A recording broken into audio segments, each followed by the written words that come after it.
We're joined now by Texas Republican Congressman Michael McCaul. Good to have you here. Thanks for having me. So we're in this partial government shutdown presently, but Speaker Johnson said on another network this morning he expects it may end by Tuesday. Some of your Republican colleagues, though, have said that they have conditions for getting on board.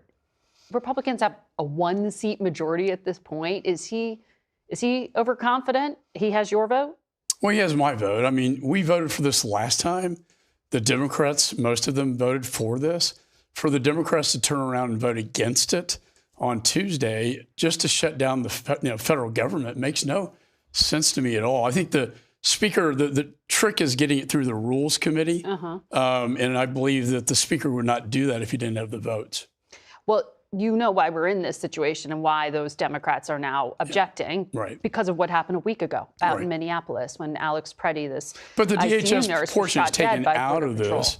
The DH portion is taken out of that appropriation. It's just now a 2-week continuing resolution. To have reforms to DHS. Reforms. Yeah. So let's talk about that, because the Trump administration has changed personnel. They put Tom Homan now out in Minneapolis. The borders are. They took out of that position Greg Bovino, who had been running Border Patrol.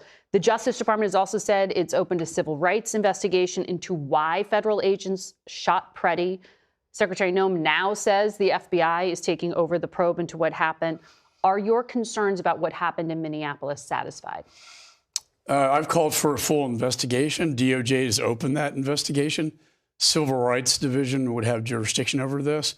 Look, I mean, Bovino went in there with these roving patrols. He escalated the situation. He escalated the tension between the public and law enforcement. He put his agents in a position they should never have been put in. They have no training for crowd control. Their job is to go in and remove criminal aliens, violent felons from the United States and get them out of here. And so, Tom Homan is a consummate professional. He's been doing this for a long time. I've known him for a long time. He's going to go back to the core mission of ICE, and that's targeted law enforcement operations, not roving the streets causing chaos. But we haven't heard him say, or the administration say, that they're actually going to change tactics to do what you just said. Well, I believe in his press conference, he did talk about de-escalation. Yes. He talked about going back to targeted, law enforcement operations. Does that mean ending warrantless arrests? Is that how you Administrative warrants have been around for a long time to sign by an immigration judge, order of removal, to go in to apprehend prisoners under ICE detainers.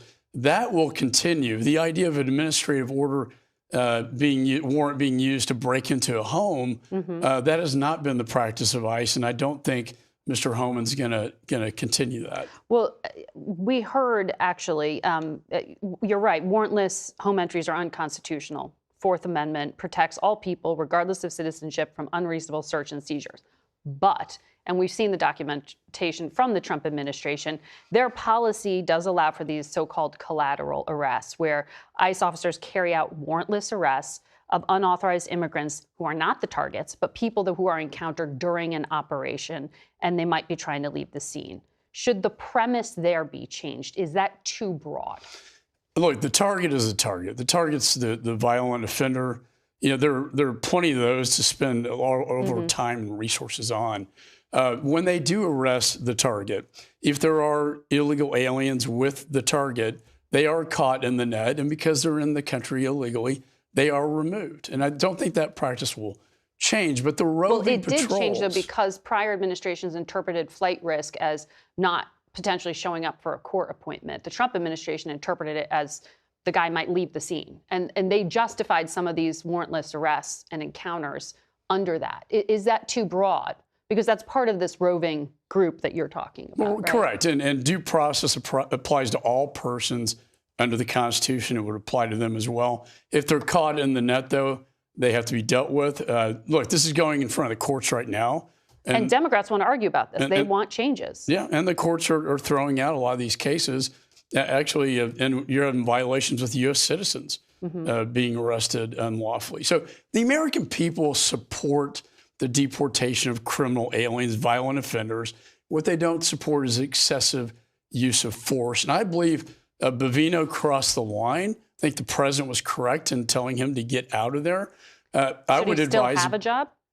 Well, he's going back to his prior station. Right. But I would advise the secretary and the president to involve Tom Homan, and he should have been there from day one.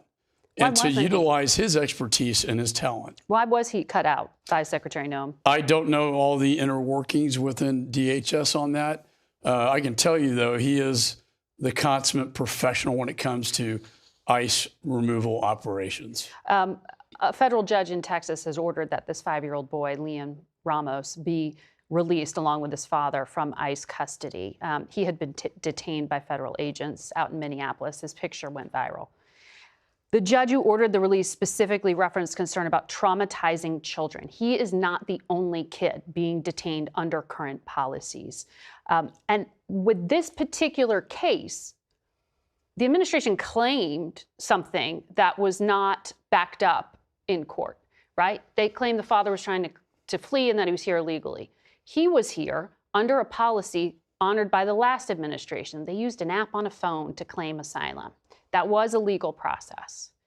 So now they're out of this detention facility. But doesn't that raise to you concern that there are children who are getting caught in the crosshairs, that there does need to be, perhaps from Congress, some guardrails here being put on Homeland Security and what they're doing? I think that is part of the reform process we'll be looking at. I think there are. But you have to force it, or do you trust DHS to do it? We can pass the laws. I think the problem is situations like these give a black eye to actually law enforcement officers who are just trying to do their jobs. And look, the mission, I think, is to get violent felons out of the country. Most people support that. It's a president, the number one issue the president won the election on. What I worry about is turning a winning issue into a liability. I still believe the American people want us to remove dangerous, violent criminals from the streets, but they don't want to see these images of children and people being dragged out of their cars and U.S. citizens. Those excessive use of forces cases need to stop. And I think Tom Homan will de-escalate the situation, as I've been calling for weeks. Congressman McCaul, thank you for your time today. Thanks for having me. We'll be right back with a lot more Face the Nation.